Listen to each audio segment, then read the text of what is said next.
Sustainability can often seem like a depressing catalog of doom and gloom. But although we face serious challenges, a better and more sustainable future is possible. Welcome to Sustainable Planet. Welcome to this episode of Sustainable Planet. I'm political scientist Kimberly Weir, and my co-host is Jordan Dye, a guy who knows an awful lot about sustainability issues. Over the last few episodes, landfills, planned obsolescence, right to repair, and circular economy, we found that mountains of garbage are piling up, yet we face shortages of resources. So we need to move to a more sustainable way of production and consumption. So Jordan, is a steady state or even degrowth the answer?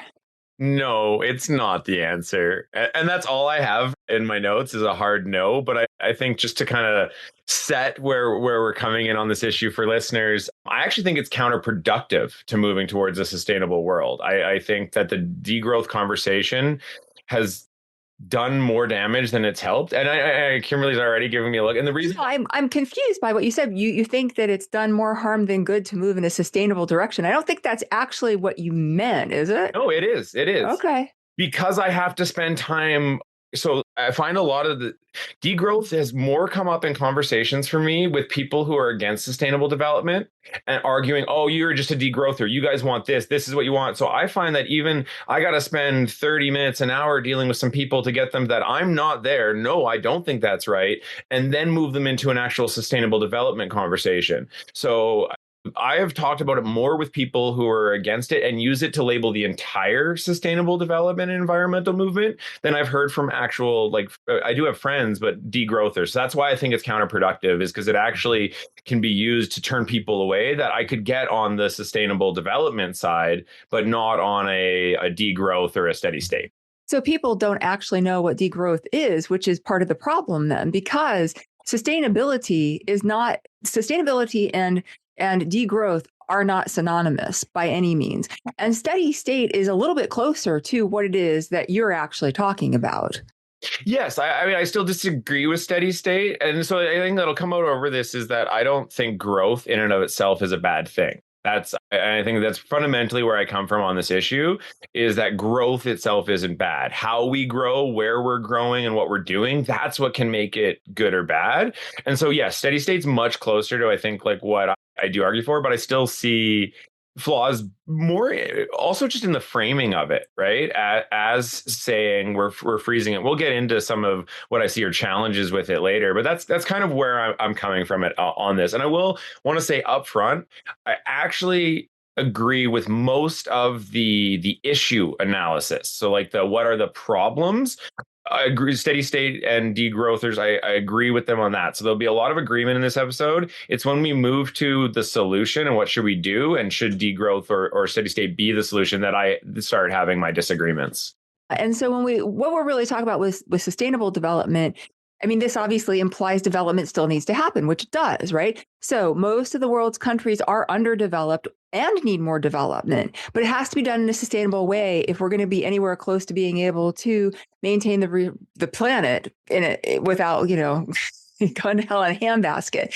The global north countries don't need more growth, but actually need to implement sustainable development strategies to retool non-sustainable practices. So we need to revitalize, rehabilitate, like replace outdated, inefficient infrastructure, those sorts of things. But the global north-south development shouldn't be based on what the goal would like. It's one of those don't do as we say, do as we say. And so this is what brings about this development and all of this concern. I want to pause here because actually I had a question here, because I think this might be really useful to do now before we even get into the background on this. Because what do we mean by growth? I think is really important, because when global north countries don't need more growth. There are ways that sentence could be said that I think I agree with. But then when I read it even in our notes, I had to put a note of like, I don't know if we're actually saying the same thing, because I used an example here of go back to our sustainable fuel episode, right? Where we were talking about some of the new fuels that are coming down the line. if a company in the global north developed a cheaper than any other fuel source that had zero emissions, and I mean, there's some that we're looking at that could be negative emissions, but let's just say we get that, and they roll that out to the world. They have to build new manufacturing for it. They're selling it. That's going to drive growth, right? But I think that we would all be very happy in the growth that drove. So that's what I want to stop on that of like, because I don't think that saying that we don't need more. I think we need the right kind of growth. But that's sustainable. What you just described is sustainable development. It is, I mean, we need development in that direction, in that it's very much about having cleaner energy sources that are renewable, that aren't, fossil fuels wrecking our planet. And that's exactly what that sort of growth actually means and implies. That's okay. Yeah. I mean, to me, and how I look at it, but that's not how the world typically looks at growth. It's almost invariably just GDP. What is the GDP of a country? What's the average income per person? And that's the beginning and the end of discussion. And for too long, that's all countries and corporations and intergovernmental organizations have ever focused on. And very few have actually readjusted to consider, well, what are the social implications of these policies? What are the environmental implications of these policies? No, and I figured that that's what it was, but I thought it'd be good to stop at the start and say that when we're talking about negative growth or like growth negatively, what we're talking about is a singular conception of growth and a focus on one aspect, and can talk about good growth, like sustainable development, because as you said, it implies growth. So I just wanted to upfront say that there can be growth that is still good, but to your point, it's not what is talked about, or when you even talk about economic growth, what most people would mean. Yes. And so the whole degrowth movement is very much came along with the whole environmental movement. And so the EPA was founded in 1970. Well, we also see Dr. Seuss publishing the Lorax, I speak for the trees, in 1971. And then the United Nations created the environmental program, the UN Environment Program, and that had its first convention in 1972. And then we see in 1973, really importantly, the CITES, some people pronounce it CITES, but it's the Endangered Species Act. And it got huge international support. And it's actually one of the most prominent accomplishments ever to lay the foundation for African elephant conservation that really helped to repopulate the population in Southern Africa. So this conservation movement was really important and also helped to lay the foundation for some others that came along, like the Montreal Protocol, which was in the 70s as well. And so the date's not surprising that this is when the degrowth movement comes around. In 1973, the seminal work was put out by an ecological environmentalist. And that was, Jordan, you mentioned ecological economics in the last episode, and how you wish that would just become the norm for economics instead of a subdivision. Herman Daly was the one who was in the forefront of this. At the time, he was proposing a steady state economy. And this was not degrowth, but this preceded this in that it was no growth actually pushes. His approach was that it pushes to stabilize the population and the consumption rather than pushing for constant growth, especially with the GDP at the cost of the environment.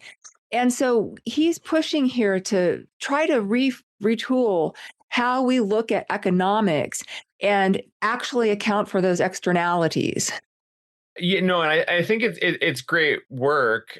And yes, I like you mentioned, I do have a love for ecological economics. I think though already we're getting into a part of my problem with it. Is the first part of that is stabilized population and consumption. So let's put consumption aside for a second.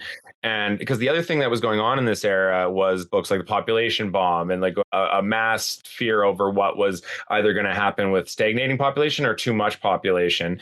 And maybe I don't know how to say this other than just like, I don't want any government anywhere getting in the business of deciding population levels. And so like, if the system requires you to create limits on that and to stop that, I think we get into really dangerous and dark territory. Well, China's one-child growth is like exactly. That's a really good example of what can really go wrong when you mess with nature. Yeah, no, but also just the really weird and the perverse impacts of that. We know that it over selected to actually killing off female fetuses or young babies. When I was actually in China for a time, was staying with a family where the daughter of the family, she was talked to her brother every day, and I made a comment. I'm like, "You have a brother?" Like they're of the generation they would have been in one child, and she was like, no, my parents didn't want to get rid of me and were like happy to have a daughter. So basically the family next to us, we were raised as siblings because they had a son, and we like almost shared and like, so I know that if like, we talk to Herman Daly, like no one wants to say that this is what we want on it. But the second you say stabilized population, we have to think past like, what does that actually mean? And so this is starting to get into like some of my problems with this is that I think that it has to go to a level of government control that A, we've never seen, and B, I wouldn't be comfortable with. Yeah, and there are things that go along with that. There are also pronatalist policies where there are governments that are pushing people to have more children in supports. And that's almost like subsidizing a dying industry. So, but there are absolutely good nationalistic reasons for this as well. Yeah, no, and it's funny because I also like I won't support pronatalist. I look at it like the best thing what the government's role in family creation is to create a stable environment, and then like you look in the global north, like you hit a certain cost of living, and we see child like we're getting into an entirely different thing here now. But like it is just to say that I am consistent on this on both sides. I don't want anti-natalist policies or pro-natalist. Well, I think the point you were going to make and didn't finish was that it is about what the state that population will eventually drop off and plateau and then drop. Well, you see that happening right now where South Korea, just like more people have a better standard of living and don't want to have as many children. And so, yes, their population numbers are declining. And that's because that's what steady state economy is really sort of about if it just happens on its own. Right. And so I think that's an important point, is that the role that states should provide is stability and security. And then whatever happens, but because of the backlash of the fear of losing that nation of people, that ethnic group of people, then the government kicks in the opposite direction. And so that's steady state. The idea that we really want to just not push for more growth, but stabilize and try to rein in some of the consumption, overconsumption, hypercapitalism, rather than just growth based on GDP numbers. However, there are others who go even further than this, and they are the degrowth advocates. And décroissance was first used in 1972, at the same time, by an Austrian-French philosopher, André Gorz, who was advocating for degrowth. And then we see the next thing that comes along is in 1979, when the term degrowth actually came regularly into use. And then we see the resurgence of this again in 2002, that décroissance it was in a symposium in France that brought the attention back to degrowth, because we were moving in this, right? We start to see a lot more attention drawn to the fact that we're not living in a sustainable way. We're overusing resources and borrowing into the future. So degrowth stresses the need for global North countries to scale back industrial production, industrial being the key word here, I think, and consumer material expectations, and argues that we can't continue on this current path because we are basically what's happening, and they see, is that in global North countries where people already have more than enough, the markets are pushing for selling more to people in saturated markets instead of actually refocusing on markets where they need to have more material goods to have a better standard of living. I mean, like, how many varieties of Cheez-Its do we actually need? Right? I know you love Oreos, but how many varieties of Oreos do we need? No, so and I think this is where like we'll start getting into the I agree and disagree part, right? Because so I do agree that we've seen capitalism focus in on getting the next easiest dollar rather than pushing, for a new market that might lead to $100. So I think that that's a fundamental problem with our market kind of drive right now and the incentives around that. So I agree with that. I also agree that, sure, we don't need the 15th kind of Oreo, right? But we do, you and I on the last episode, or I don't know when it came out, so it might have been the last or the second last. We went through a large list of companies, though, that are creating new products that are sustainable. So we do want new ones on those. And this is where I get into the disagree, because it really rapidly feels like to me it's a moral, like it is I'm being told morally what I should consume. And I think that, as you know, and we've said on this show many, many times, I want to create and work towards a system where people can live their life sustainably and make the choices they want to make. And I don't, at least, this we'll get into it. Maybe it was my individualistic side coming out, but I don't want to be told that you should consume this because it is what you need. Well, okay, but what if I want to go for a road trip? I'm struggling with an example, but I think that's where it starts separating for me. Is I agree with they've identified the correct problem, that this is what's happening. And then it feels like it breaks down on the solution because in a lot of cases, it feels like a predetermined solution. Well, I think what you're actually describing is communism, right? Because that's basically, although to be accurate, what the Soviet Union was not communist. Okay. That was not what Marx had in mind when he's talking about communism. But that's exactly what you're describing is like you get sugar. That's the sugar you get, right? And so you're talking about the same thing. And I want to be careful and fair to degrowthers because I will not call it communism like directly. No, that is a different thing. Those are two actually different things. Yeah, but I think that it does pull on a Marxist analysis. I think that like fundamentally it is a Marxist analysis of both capitalism and then the solutions to it. And I think like right now we'll talk about this, but we focus on the powerful in this current system and the problems they're having.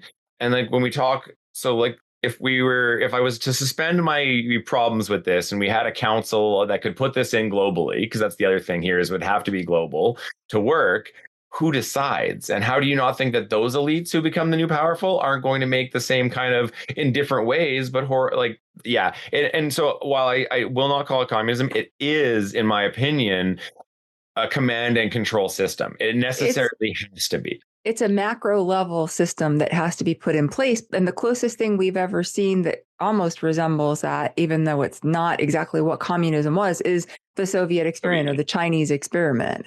Yeah. And so yeah, I mean, we talked about that. We also talked in terms of scaling back industrial production and consumer material expectations that also we talked about with planned obsolescence, that, again, a recent episode, that why is it that, for example, my electric toothbrush just died and I can't replace the battery in it. I have to replace the whole entire unit, which includes a completely functioning toothbrush and the charging station, which were all totally undamaged, but I can't change out the battery.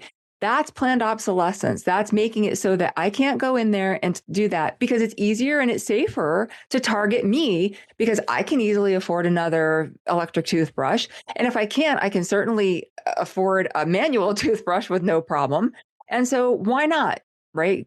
Push that onto me. And so the degrowth advocates also say it's socially unjust to keep using these resources, especially in the global north. I think they would add on. I'm not that well versed in like haven't been into the weeds of the degrowth movement, but I would be willing to bet they would also argue that not just the fact that we use these resources, but the fact that we don't actually reuse, repair, recycle those resources as well. I mean, that's really part of it, that we're being socially unjust to the people in Global South who actually need these things. They could use those metals and those plastics or whatever to do other things. And so it's for them, it's that there's more to life than just material goods. And because the people don't have sufficient material goods, their quality of life is being undermined. 100%. And I agree with, again, so a perfect identification of the problem, right? But I think already there in your answer, you got to how, again, we don't have to do this through a degrowth model. In the last episode, we cited the tremendous economic opportunity from circular economy activities, right? And how that's growing and how that will continue to grow. So, and this is where it breaks down again for me, right? It is like, okay, yes, we fully agree on the issue. Okay, so now we're going to do this. And then they're like, no, we need to do this really heavy-handed thing. I'm like, but so I'm fully supportive of more regulations. And this is where maybe like, I think the other thing to just state at the top, I think we have failed in the global north for allowing the regulatory system to be reduced to the point where capitalism can run amok. Like at the end of the day, capitalism to me is a system that has no limiting principles inherently.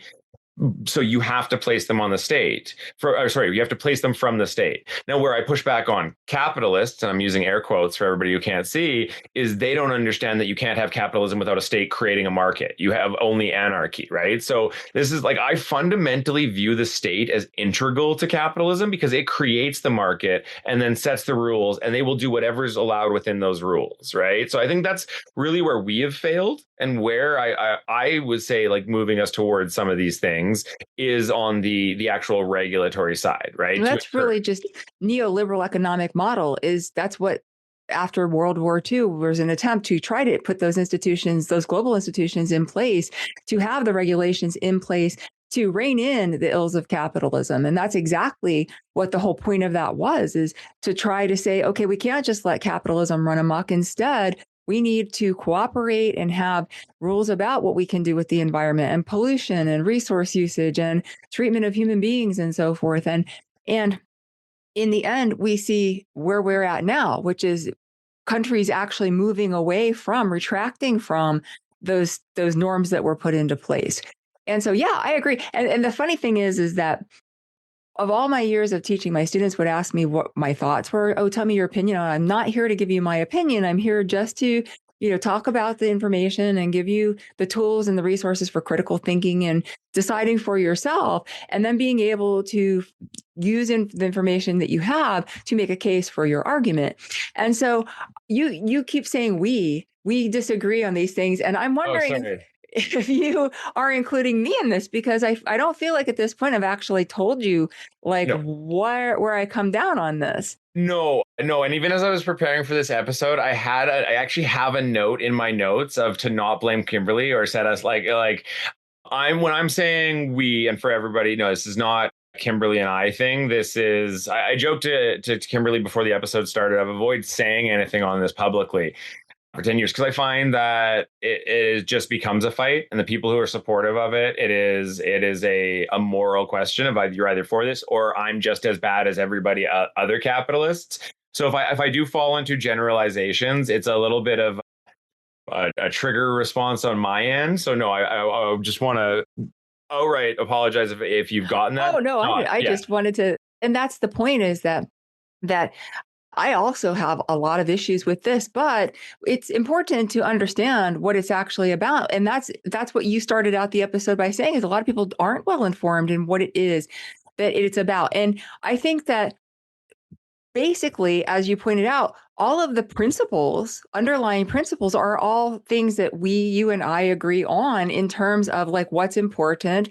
But it's about the implementation that's problematic. And that's the same problem that people had. And I hate to use Marx as the example, but with a lot of, I will use Marx as an example because it's the only alternative we've seen to capitalism is command run economy. And so that's something that we really almost have to use that as a comparison. But it's kind of almost unfair to do that, because then people end up conflating communism with degrowth, and even maybe to the extent of steady state, which is definitely not in the same camp even as degrowth. And then to go on and make it even more confusing, then this Japanese economist or actually the philosopher, Kohei Sato, comes along in 2020. And so think about the time frame. This is COVID. And he wrote this book, Capitalism and the Anthropocene. And this got a lot of attention. And it sold like 500,000 books in Japan, in just Japan alone. And so his whole premise was degrowth communism. And this was just like this philosopher who's trying to bring together the red of Marxism and the green of environmentalism. And it has this huge, mass wide appeal in Japan, a country that to me is like, there's no way, like they've had so many years of like unintentional degrowth. It seems I can't even imagine that they would want to but they totally embraced this. And he just into 2023 followed up his ideas and slowed down. He's very much advocating degrowth communism. That is not what degrowth is about, though, the movement of degrowth. And it's certainly not what steady state is about. No, I think that's a really good point too, and it's why I went with it. It's why I use the word. I think it has a Marxist critique to it, a Marxist, because I think that that's the best way to separate out that it's not a communist. I mean, and again, putting aside the new Japanese work, which I just want to say to everybody, when I saw those stats on it, I said, okay, I guess I have to go read Capitalism in the Anthropocene. And so, and the reason I'm even, I get the hesitancy. The word communist is overused, right? That's communist, that's socialist is far too overused, but it also does bring people's a bunch of assumptions, opinions to it. And you can't have a discussion around the idea of degrowth. And two things are really, one, I do think it is similar to a Marxist comparison in the sense that I often, personally, I think Marx got so much right on the problems of capitalism. Oh, for certain. I agree too. Right? Yeah. And I think he had the same problem as degrowth, which is that when you move to the next part of how do you fix it, it breaks down, right? So I see parallels there. But I fundamentally believe, and why I've engaged with this so much, not just because it was an issue that kind of bugged me and I wanted to, but the reason I've done so much reading on this is because if you can't find a good idea in something you disagree with, you're not trying hard enough, and it says more about you. So I do think there is a lot here, and it's a worthwhile topic for everybody, whether you're a full-on capitalist, doesn't matter, to whether you want to be sustainable hippie in the woods, right? Like, I think that you both can take ideas from it, and there are good critiques of your position that come from a degrowth frame. Or like, well, and that's what I think your point was. Well, no, that's okay. We've got that cleared up. I think that that's really important from what you said, just from the work that you do. If you want to do sustainability work, it's absolutely important to understand what people have in mind when they clump you in with degrowth and then just shut down. And so that's why I think it's important to be educated on these things, whether we agree with them or not. And so with degrowth, it's about this desire to redefine what the good life is. And that's something that John Maynard Keynes was talking about, that he thought that with increased automation, that would free up people's time, and then that would allow them to work less, and then they would have more leisure time. But instead, we see the exact crazy opposite happening, where people are working more and more hours instead. And also we see this with happiness measures. We see happiness, what country is the happiest country, who are the happiest people. We see these numbers come out every single year. But they still take a back seat to how much money do people have, what attention, all of the attention that GDP growth gets. Yeah, and this is, I want to do a plug here for an economist, Mark Analeski. His book, it's old now, like 2009, Happiness Economics. He's followed it up, but he actually created a measure and has worked with cities, including small towns in Alberta, Edmonton, and then has gone to the States afterwards, of creating a more holistic measure of economics that actually involves, it gets fuzzy because it actually involves survey work with the local community. And a big principle of it is that you actually can't measure a holistic vision of what is good economic growth without understanding the priorities of that community, right? And so, because one community might prioritize water more than let's just say forestry, right? So you get a different balance there. And I think that was really interesting work, and really something seminal for me that pushed me to think beyond what is, because I think GDP, it's horrible because it's so flawed, but it's also so useful, which is why we can't get away from it. So anything we can add to that basket is really big for me. Not having read that, it sounds a lot to me like what the World Bank was proposing with its Millennium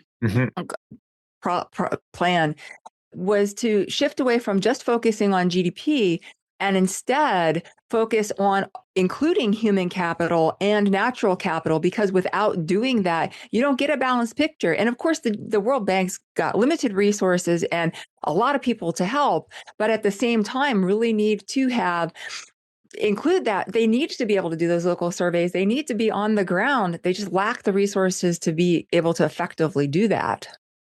But I think this also gets to a problem for me, again, going back to the broader kind of how do we implement either degrowth or a steady state? Because I think the first step would be then you're making invariably, we think that we know that GDP is a bad measure right now for capturing everything.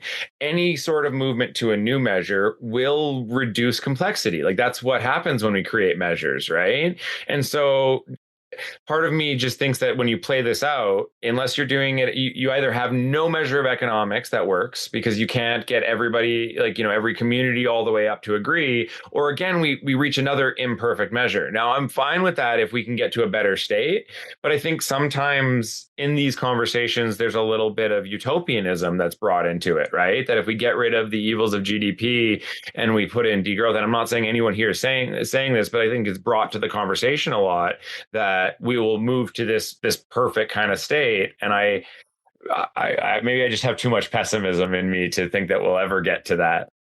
So we've talked a lot about what degrowth is. How about what degrowth isn't, right? It's not communism, which I guess we kind of hammered on a lot. Steady state is certainly not capitalism. And it's not about dissolving the state and communally owned property. In fact, it's very much about needing the state, as you mentioned earlier, about needing the state because the whole what the state, whether you look at it from promoting individual interest or promoting collective interests, it's still about providing that security umbrella. It's also about providing some sort of network across states in order for states to have interactions. And so we like to think that some of us, me, like to think that the international realm matters and that this is something that cooperation and coordination can very much help without, I hate the rise all boats analogy because it has failed us miserably. But at the same time, more people will be better off. More people have been better off because of capitalism, for certain. Communism definitely was not, or the communist experiment was not effective at all. We saw exactly what happened to that and that it was not tenable. And so, what do you think? Are we hopeful that steady state and degrowth will gain enough support to save the planet, or is it even necessary? So now that you've sort of run down the pros and cons, I suppose, of both of them and the aspects of them that are worth pursuing, and we've identified that the problem is, in fact, how do you get from point A to point C because we disagree on B? So what do you think? Yeah, I just want to stop on the rising the boats one because I struggle with that too, right? Because empirically, I know it's true because everybody on the planet now is living a better standard of life. Almost everybody. Okay, yeah, fair. I should have my hand was doing it the asterisk, yeah.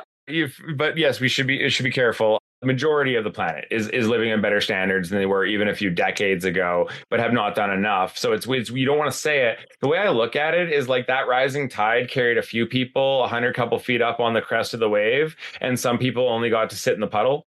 That's how I mentally think about it to capture that. I think that's an apt analogy. Yeah. No, I do not have a lot of hope for degrowth I kind of wrote out a few things here in the hope of let's just pause and pull it down to one country, right? Because I agree with you. You need more international cooperation to do this than we currently see. And listeners can go back to any episode on anything we've talked about that needs international cooperation. But I even tried to think about this at a country level, right? Do we freeze GDP at current levels and say, okay, this is now frozen, right? But then we're locking in all of the inequality of the current system unless we're freezing it and doing massive redistribution so that now we're bringing up that puddle, we're trying to move it up and we're trying to bring that wave down. That gets into some thorny questions. Do you stop somebody from opening a new business because they might need new resources? It might be growth. But as I said in my fuel example, what if it's the growth we want? And then now are we morally judging every individual business activity to say whether it works within our preferred growth? And then how do you allow innovation and change in a system that is, especially more in steady state, I was thinking about this, that implies and is focused on maintaining a status quo. So I think when you start looking at it even on a country level, it presents some really thorny questions that I don't think politically we could get the will to solve. But as I said at the start, I actually think that it's counterproductive to spend our time on those problems versus spending our time on targeting areas in the current system where there's the biggest lever points for moving forward in sustainable development. And I think that it's definitely a more of a personal approach than an empirical. I think I think I've highlighted why I think degrowth doesn't work from that side. But just personally, I feel like there are better ways that we can actually drive impact. So that's kind of where I'm ending up on it. Well, I think that you mentioned GDP as like the main thing again, and as you know, I appreciate what you said earlier, which is you need an actual measure. But GDP is just a made up measure too. A lot of people might not know that was just completely it's made up and it can be manipulated as well, which is why we have the difference between GDP and GNI and other measurements and why it is that we use different measures in terms of whether we look at purchasing power parity or real. And so that's just also another number too. So I've got that issue with it. Also, though, I wish we could just not focus on exclusively on that. I still think that GDP gets way too much emphasis. And I mean, in an already developed economy, how much more growth do you really need beyond sort of inflation anyway? And we see that, countries are lauded for if they get up to like 3 or 4 target, if they could do that. Yes, when you see huge growth rates for India and China and other developing countries in the world, that's great because they need that. But for the United States or any other developed country, that we definitely don't need that. No, I think that's an amazing point. And I think you just hit it better than I've been saying it, which is because I keep talking about growth and I want these kinds of growth. None of that needs to be measured by purely GDP. And to your point, for a country like Canada or for America, where you are, measuring out another percentage point of GDP, while there are benefits that come from that, I think that it's not the best way of even getting at that. And there are better measures and better ways of looking at all of the things that I've said I want this episode that aren't captured by GDP. So yeah. Well, and I think too, another point you had that was important is that it's about like income equality or redistribution, right? Not moving more toward more income equality would certainly solve some serious sustainability issues, but we know there's going to be a huge backlash for anybody who tries to readjust anything that gives poor people money, God forbid. Yeah. No. So I actually think that I think that this is a sign. If you go back to the early 1900s, 1910s, this is like when you start seeing socialism really start gaining traction, when you see communism start growing as more of and there were a lot at the time. You had like 50 different competing kind of ideas. And when I look at that historical period, I look at that as a response to the ills of the capitalism that we were seeing then, right? And I think that you see governments and you see industry more broadly kind of respond. We got the kids out of the mines. So, we started putting in health requirements. The state stepped in a big way. And I think that held off a lot of the actual switch that we would have seen if capitalism hadn't responded. So when I look at the kind of rise in degrowth or steady statism or alternative methods to capitalism, I almost see it as kind of like a rising feeling of this is broken again. And maybe not necessarily this solution is going to be the right one, but I do think that it's a moment where the system needs to respond and address these problems, or it will see it break and we will get something else. Like, I don't think you can stay in that tension period for too long. Well, we mostly fix them in global North countries. They have not been fixed in global South countries, though. So we still see kids in mines and all of those other things that were adjusted for social safety nets and so forth. And also, the fact that following on that, we have 2 world wars and a Great Depression. so there's that too, right? That all of that was in response to the Industrial Revolution, what happened. And also along those lines of singing 2 things. One, that we also saw the rise of socialist democracies, and they are some of the most well adjusted, most sustainably, pushing in the sustainable direction. And so when we look at the Scandinavian countries and some others, that's something that has worked. But look at their history and how long it took them to get to that point. And also, they're also very homogenous societies as well, which helps. The other thing I was thinking about when you were talking about, again, about income redistribution is what's going to happen with AI. And now, especially as we move forward, I forget what the acronym is for guaranteed income. There's an acronym for that. I forget what it is. Oh, universal basic, UBI, universal UBI. basic. I always forget that. But so giving everyone an income because basically they're not going to have a job. And so what how are they going to spend money if they don't have a job? And so I think about this too. Yeah, this is a weird one for me because I think we have a culture of overwork, and so I agree with again all that. But I actually think that we've gone almost in the critique, we've gone too far in devaluing the role of work in people's lives.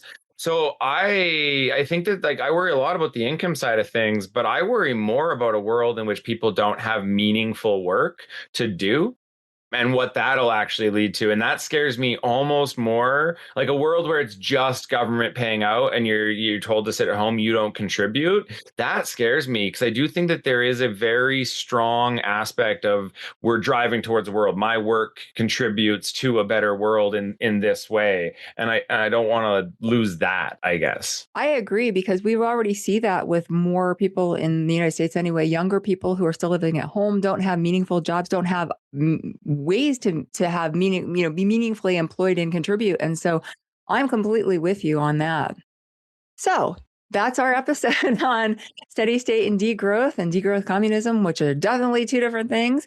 If you haven't picked that up by now, if you enjoyed our episode of Sustainable Planet, or even if you didn't, let us know at splanetpod@gmail.com. We're also on Facebook, LinkedIn, and YouTube. You'll find these links about our show in our show notes on splanetpod.com, along with additional resources.